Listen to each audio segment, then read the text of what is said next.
ভারত সাম্প্রদায়িকতাকে উস্কে দিয়ে বাংলাদেশকে অস্থিতিশীল করার চেষ্টা করছে বলে অভিযোগ করেছেন বিএনপির সিনিয়র যুগ্ম মহাসচিব রুহুল কবির রিজভী।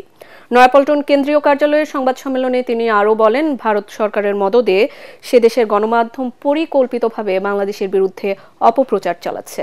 ভারতের সংখ্যালঘু সম্প্রদায় নানাভাবে নির্যাতন নিপীড়নের শিকার অভিযোগ করে রিজভী সেদিকে নজর দিতে সে দেশের সরকারের প্রতি আহ্বান জানান।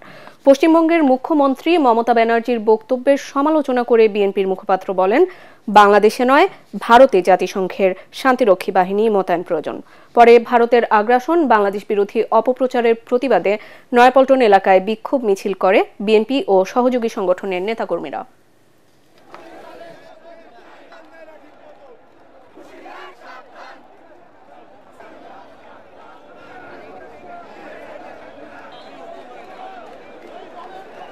এলো ভিশন মুশকিল আসান অফার। যে কোনো ব্র্যান্ডের পুরনো ফ্রিজ নিয়ে চলে আসুন ভিশন শোরুমে আর নিয়ে যান নতুন ভিশন ফ্রিজ 20% পর্যন্ত ছাড়। ভারতের চরম সাম্প্রদায়িক সংগঠন বিজেপির প্রত্যক্ষ মদদে উস্কানিতে বাংলাদেশে অস্থিরতা সৃষ্টির অপচেষ্টা চালাচ্ছে। ভারতের সাধারণ জনগণের বিরুদ্ধে বাংলাদেশের জনগণের কোনো শত্রুতা নেই, কিন্তু চরম উগ্রবাদী বিজেপি যদি বাংলাদেশের বিরুদ্ধে যুদ্ধ ঘোষণা করতে চায়, তাহলে বাংলাদেশের দেশপ্রেমিক প্রতিটা মানুষ এদেশের স্বাধীনতা সার্বভৌমত্ব রক্ষায় রুখে দাঁড়াবে। আমরা আন্তর্জাতিক মানবাধিকার সংগঠনগুলোর প্রতি আহ্বান জানাই, ভারতের যে রাজ্যগুলোতে সংখ্যালঘুদের উপর নির্যাতন হচ্ছে তার তদন্ত করুন, দায়ীদের বিরুদ্ধে কঠোর পদক্ষেপ নিন।